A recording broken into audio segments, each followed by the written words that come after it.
വിശപ്പും പ്രണയവും വിരഹവും ജയിലും സ്വാതന്ത്ര്യവും നർമ്മവും കണ്ണീരും ഒരേ മഷിക്കുപ്പിയിൽ മലയാളിക്ക് സമ്മാനിച്ച അപൂർവ പ്രതിഭയായിരുന്നു വൈക്കം മുഹമ്മദ് ബഷീർ.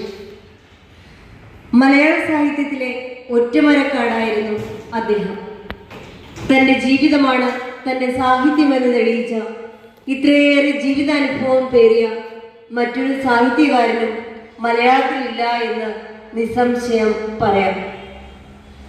ഒട്ടനവധി കഥാപാത്രങ്ങളിലൂടെ ജീവിച്ച് മൺമറഞ്ഞ ഈ അനശ്വര കഥാകാരനെ ഈ അവസരത്തിൽ ഓർക്കാതെ പോവുക ഉചിതമല്ല. ജൂലൈ 5 ബഷീർ അനുസ്മരണവുമായി ബന്ധപ്പെട്ട് അദ്ദേഹത്തിന്റെ ചില കഥാപാത്രങ്ങളെ നമുക്ക് മനസ്സിലായി നിൽക്കുന്ന കഥകളുണ്ട്. അതാണ് ബഷീറിന്റെ ബാല്യകാല സഖി.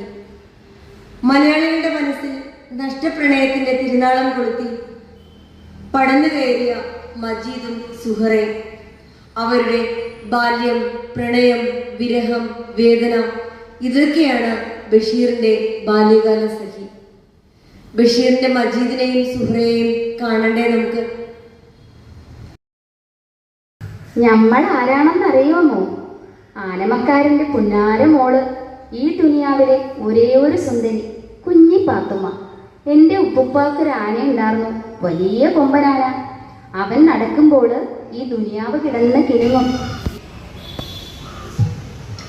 ഞാനും നീയും ചേർന്ന്, നമ്മളും ഞങ്ങളും ചേർന്ന് രണ്ടാവുകയല്ല, നമ്മൾ സുന്ദരമായ വലിയ ഒന്നാവുകയാണ് വേണ്ടതെന്ന് തങ്ങളുടെ ജീവിതത്തിലൂടെ പഠിപ്പിച്ചവൾ.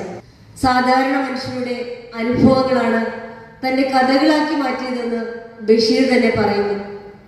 അത്തരത്തിലുള്ള കഥയാണ് എൻ്റെ ഉപ്പാപ്പയ്ക്ക് ഒരു ആനയുണ്ടായിരുന്നു.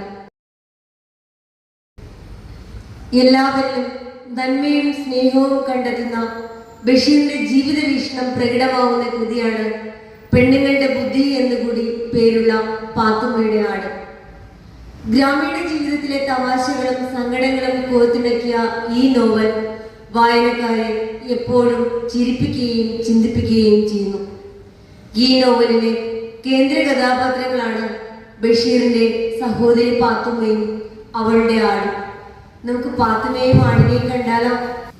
ഒട്ടനവധി കൃതികളെയും കഥാപാത്രങ്ങളെയും മലയാളത്തിന് സമ്മാനിച്ച ഈ അനശ്വര കഥാകാരന്റെ നാമമാത്രമായ വേഷപകർച്ചയാണ് നമ്മുടെ സ്കൂളിൽ ഇന്ന് അവതരിപ്പിച്ചത്.